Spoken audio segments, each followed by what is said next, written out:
Hello, everyone. My name is Matt Arant from Arant Academic Planning. This is another installment of our virtual information session series, where I've been joined by admission representatives from schools all across the United States, Canada, and Europe. These schools represent a wide variety of options for you to consider as you go down this admissions process, whether it's a small liberal arts college, a state flagship research institution, religiously affiliated schools, women's colleges, men's colleges, and anything in between.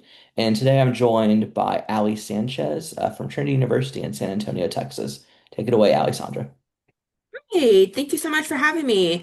Um, as Matthew said, I am an admissions counselor here at Trinity University, and I am going to be walking you through what we consider the five distinctions, what makes Trinity unique, and what might set us apart from other institutions. And then we'll talk a little bit about what the general application process is going to look like. Jumping right into it, of course, we are small private liberal arts college with a little bit under 2,500 total undergraduate students. That number is really intentional on our part. We aren't looking to grow exponentially, become huge, because we really value that 9-to-1 student to faculty ratio, which shakes out on average to about 15 to 25 students in a classroom. We really value the opportunity for students to just get connected and grow closer with their faculty members through proximity. It opens up a world of opportunities, things from research, internships, and then, of course, jobs come the future and graduation, of course. You'll see that there are zero teaching assistants here on campus.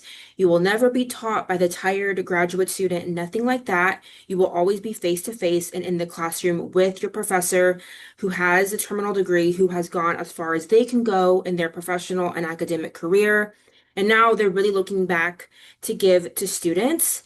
Faculty members at Trinity, I always tell students and families, are really the people that enjoy that student-facing aspect of what it means to just be an educator at the end of the day.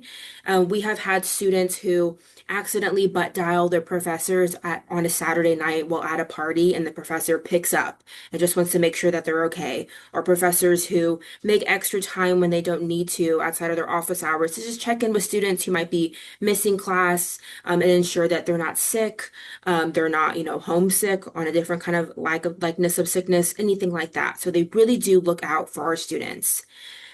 Being a liberal arts college, though, we do not do any program-based admissions. So whenever your student submit their application, you will of course indicate something that you are interested in studying, but we will not admit you or read your application based off of that area of study that you have indicated. When you are admitted to Trinity, you are admitted into all four of these sub schools here, and you actually have the first year and a half before you have to formally declare what you want your major to be. Now, some caveats to that are if you are maybe considering engineering, we do encourage our engineering students to get started right away, simply because engineering tends to be a heavier workload, as well as any of our pre-health professions. And we have uniquely the whole array of pre-health professions. We have pre-med, pre-dental, pre-optometry, pre-pharmacy, pre-PA, you name it, we have the pre version of it.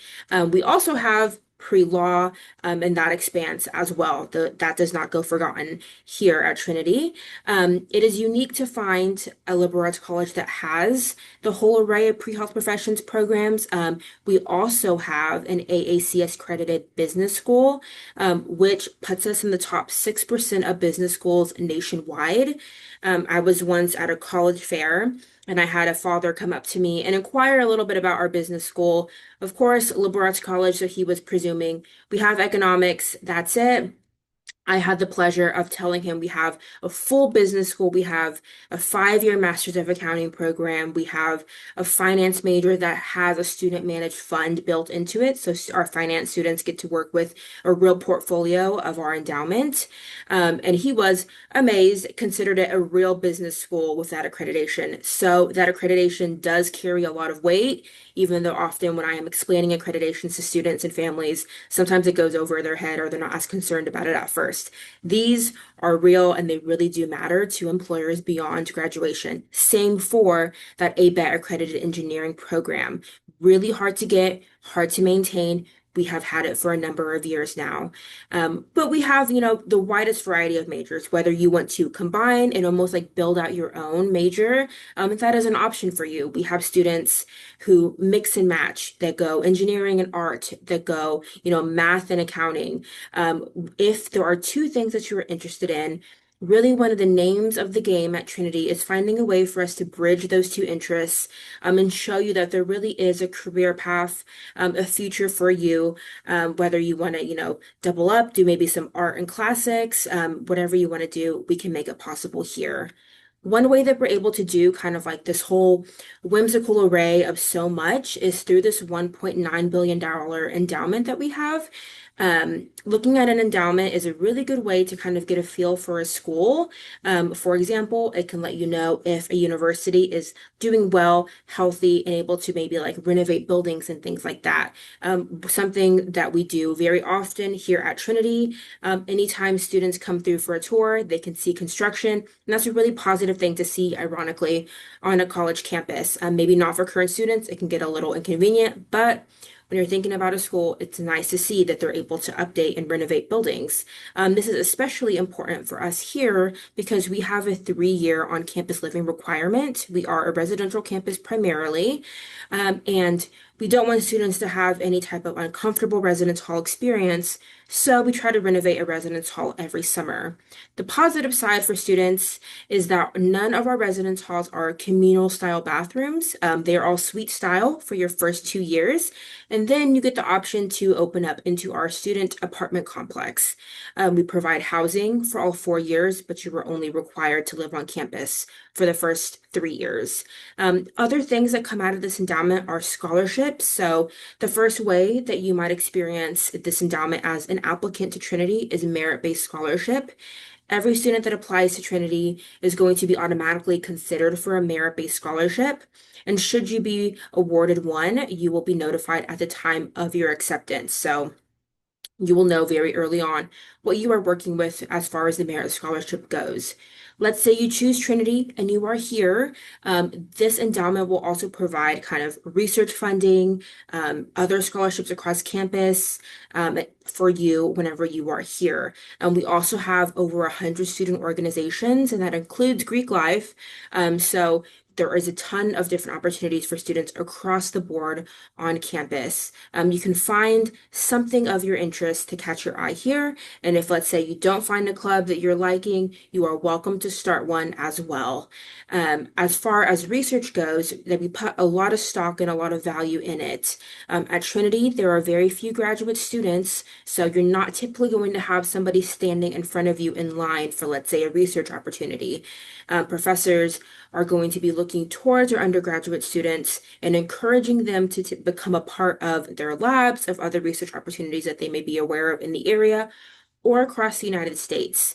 The same thing goes for study abroad. We have a home tuition model for study abroad. So if you would like to study abroad for a semester or a year, it is not going to cost you any more than a semester or year at Trinity would cost you. So it's really kind of an invaluable experience to take advantage of that. You can go, sky is the limit where you go. If you are interested in somewhere, we will find you a university there, for you to go to. Then, of course, we have standard summer, you maybe like a month, couple of week-long programs as well. We also have a really robust summer research program that is housing totally covered, a $5,000 research stipend, and then you are working full-time as a researcher on campus. You will present that research at the end of the summer at a symposium on campus as well. Many people take that research even further than that, maybe publishing to a conference, you name it. So that is on top of any research that you might have been able to do during your long semesters. So just a lot of experiential learning, we like to call it. Whether that is study abroad, internships, or doing some research. We have the full array of kind of like the student offices that you could need to help you get set up on campus comfortably. We have a academic advising center, career services center. They can help you spruce up your resume. They can help you look for jobs. They can do mock interviews with you, you name it. The counseling center, if you need some help, maybe study tips or just getting acquainted to college life. A peer-to-peer tutoring center as well, if you'd rather talk to peers about, academic concerns rather than going to professors' office hours. But truly, if there's a door that you would like opened, we are here to open it for you at Trinity. The other nice thing is that we are in a major city. So there's always like this overarching joke with liberal arts colleges that you will not find them in a major city. Going to be a cornfield, there's going to be nothing around you.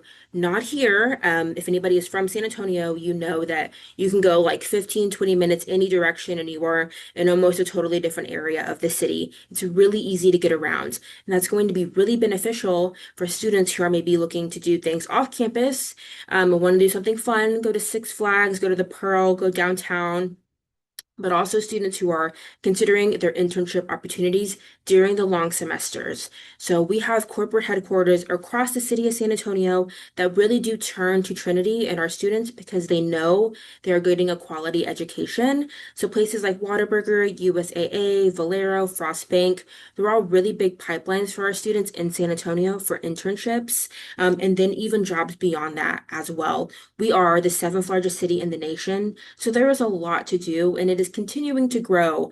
I feel like my entire life it has been growing, and that's a really positive thing. It's going to be really beneficial for students. There will be no shortness of people to connect with throughout the city and different things to do.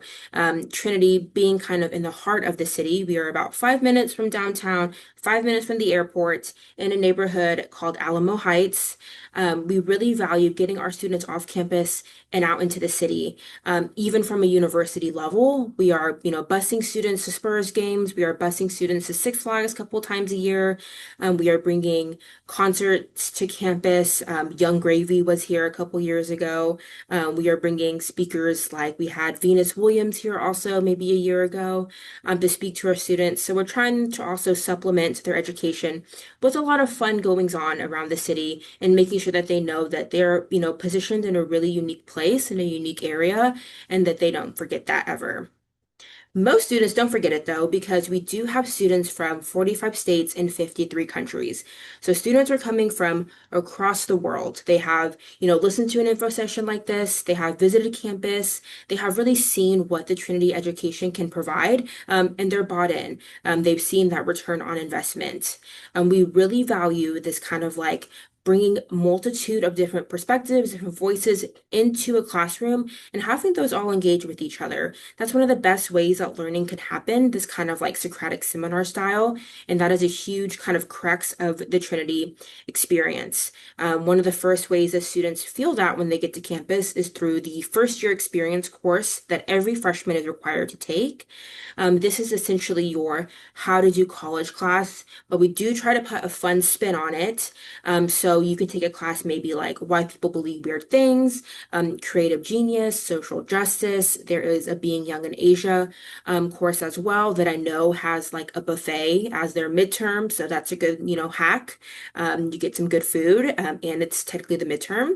And this is not a major restricted course. So you will have students that are intending to do anything from pre-med to art to English, to math to finance, all in a classroom, which will also provide another kind of layered level of different perspectives.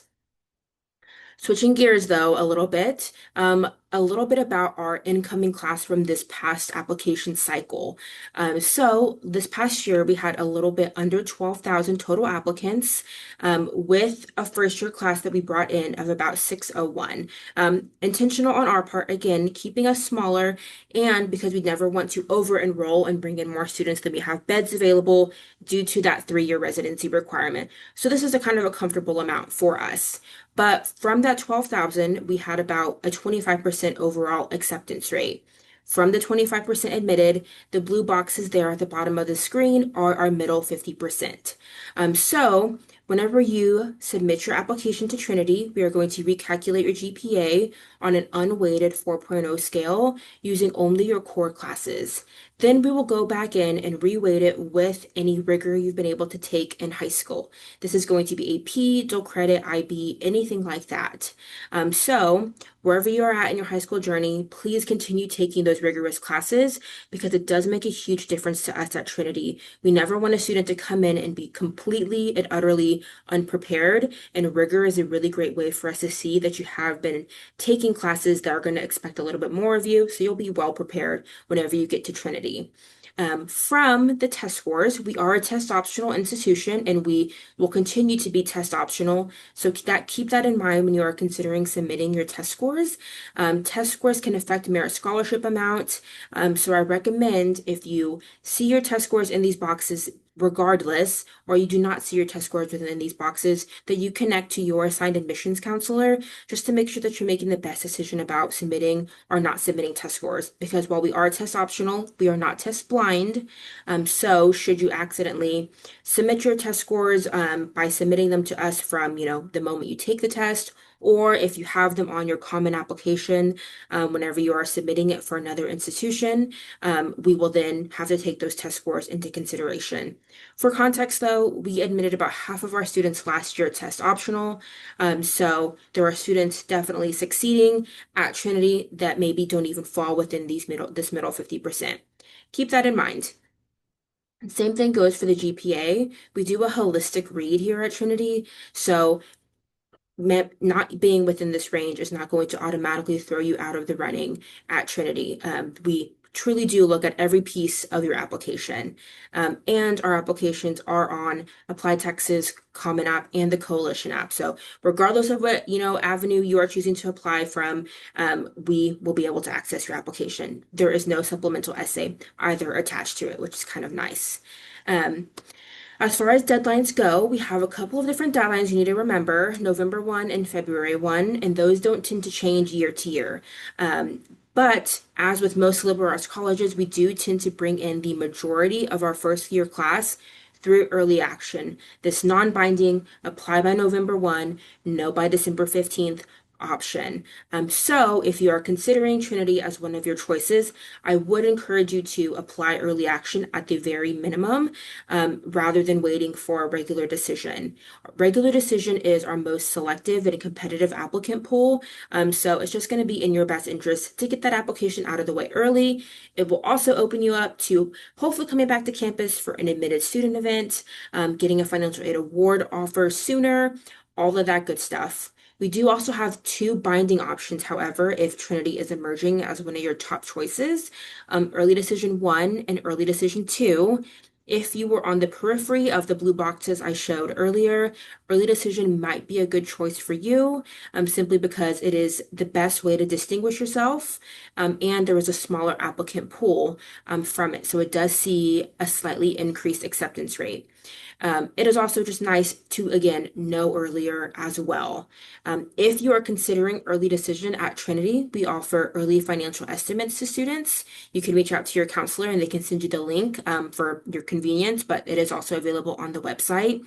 These early estimates are like a true line-by-line statement of what your cost at Trinity could be should you apply early decision and be admitted. And if you do decide to apply early decision and are admitted, we will honor whatever was kind of the bottom line on that early financial aid estimate.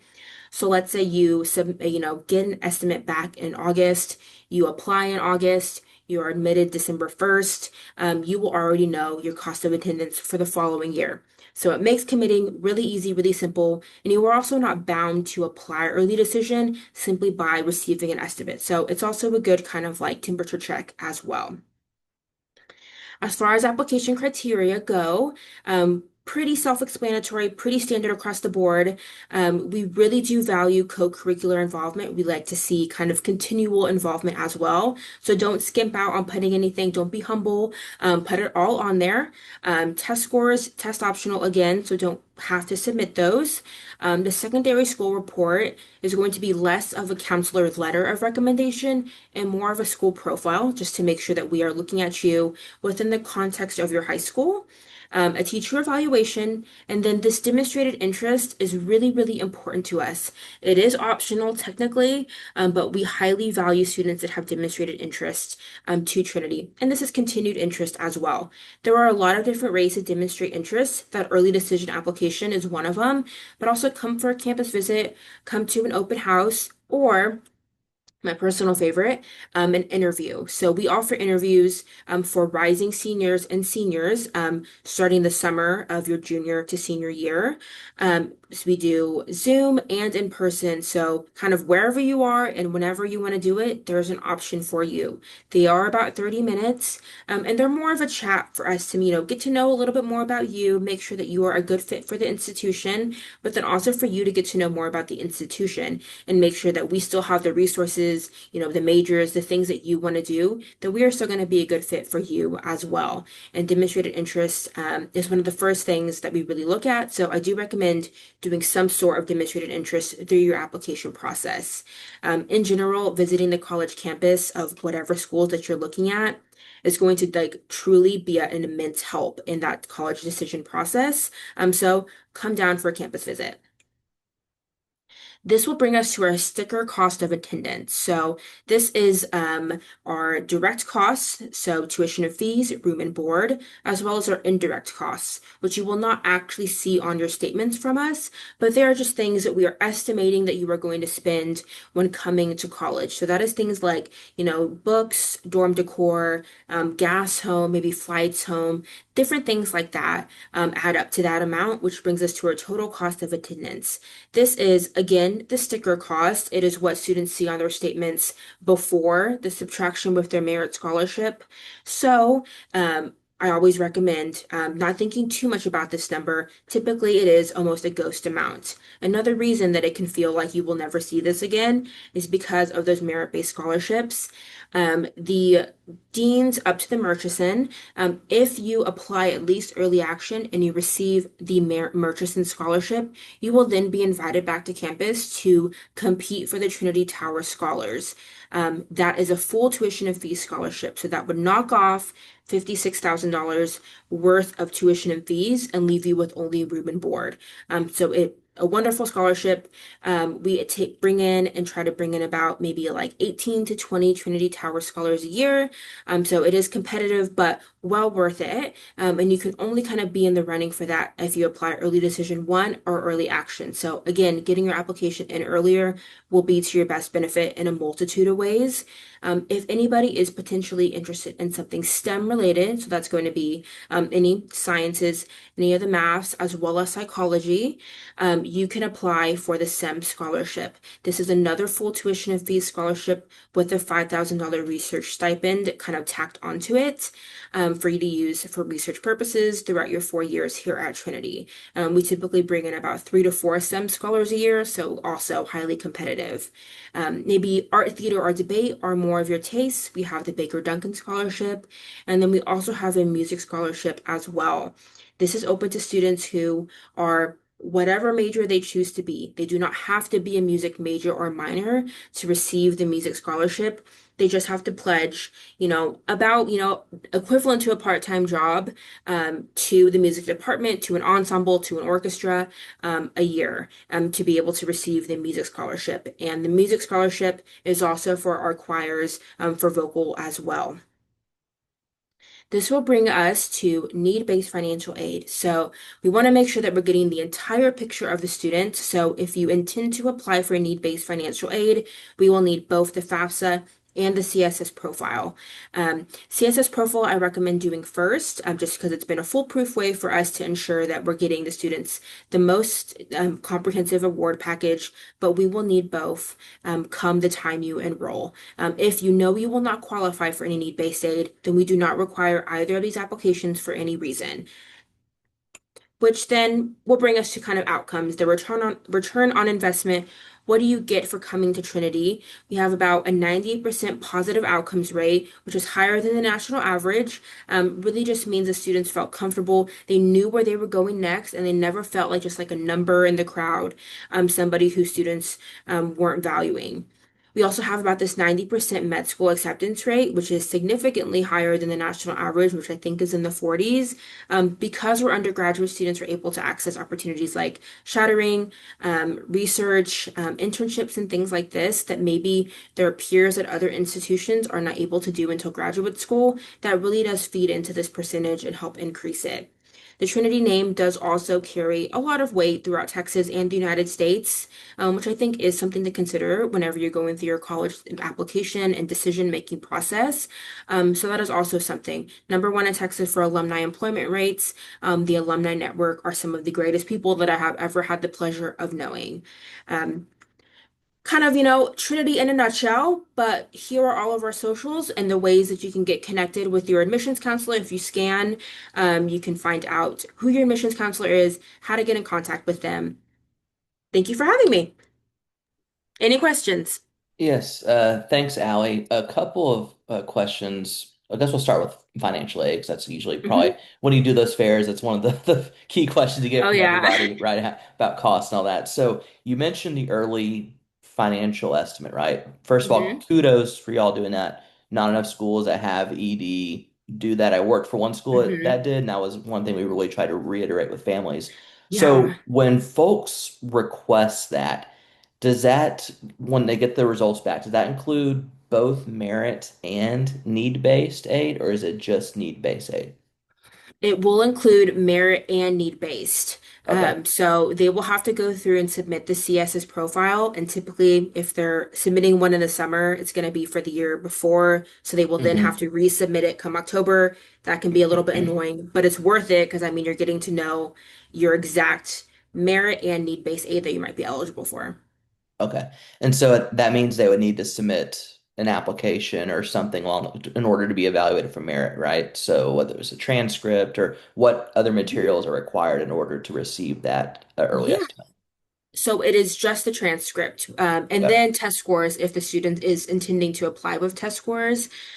So just a transcript, most recent one, typically that is up to junior year, and it does Hmm. not have to be an official copy either because I know it's sometimes hard to get a hold of those in the summer.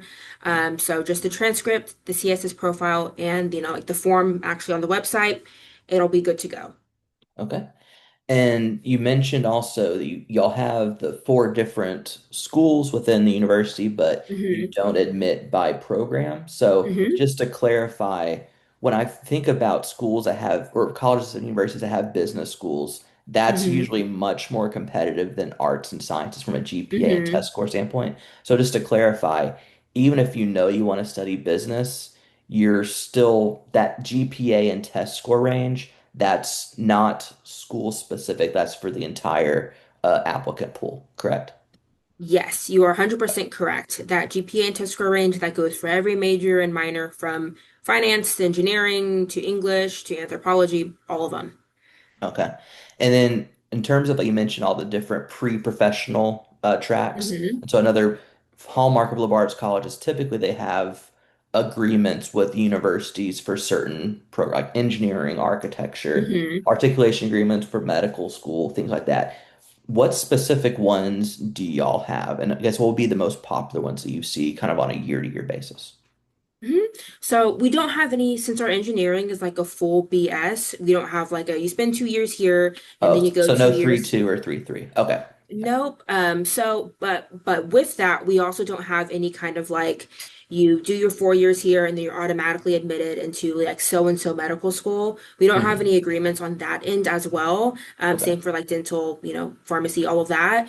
I have asked our pre-health professions advisor why that is, just kind of curious. And he has always said, which is very professor speak, is that we've never needed it. Our students have never needed it. Well, yeah, you showed the outcomes being how high they are. Yeah. I'm Yeah. like, he's like, they're getting in where they want to go. Yeah. So we don't have any of those kind of like automatic acceptance into their schools, but you should be fine without them. Yeah. Okay. And finally, in more terms of like I guess, campus life and more or less. Hmm. So you mentioned kind of San Antonio being so close to the city, Hmm. having the school in Alamo Heights, and you have students coming from each and every corner of the globe. So I was wondering, Hmm. what about those students that are maybe non-native Texans or non-native USA Hmm. citizens? with Texas, and I'm a native Texan myself, kind of getting a Mhm. bad rap and deservedly so in terms of certain policies. We don't need to get into that. For those students that love Trinity, love the school and all the benefits that go to attending that, but they Mhm. want to maybe leave Texas for whatever reason. Where do you see those young alumni and middle of their career alumni going to places outside of Texas? And is it going to be Mhm. what you think of, like the major cities, or does it depend by major? Like, does that make sense? I was just kind of curious for those students Yeah. that love Trinity but may not like Texas as much as they hmm thought they would, Like they and they get through want to still, Trinity, and then where are they off to next? yeah. Of course, the big cities in Texas, so like an Austin, a Dallas, a Houston, are always, big draws for alums. But I Mhm. think the largest kind of like groups of alumni that at least I've interfaced with, in my time at Trinity, going to be the Northeast. So anywhere kind of like a DC area, DMV area, Chicago we have a ton of alums throughout Chicago, which I'm very thankful for because I recruit in Chicago and they're able to go to events when I'm not there for me. Chicago, Colorado, Mhm. huge Trinity alumni base. That is actually one of the states where we bring in the largest amounts of students as well. Yeah. Minnesota, Minneapolis, Twin Cities, Okay. Washington, and California. Also kind So a of like truly global alumni network too, not just yes, where they're and from, but where they're actually based too. Definitely. I try to get dinner with alumni everywhere that I travel, and there is always there's like at least 10 that are trying to show up for my dinner. So, yes, they're everywhere. Okay, perfect. So I think that's a good place to end on. As you see on the screen here, there's a myriad of ways to connect with Allie and her Please colleagues at do. Trinity via social media and QR codes. So on behalf of Allie and myself, thank you for joining us. Thank you.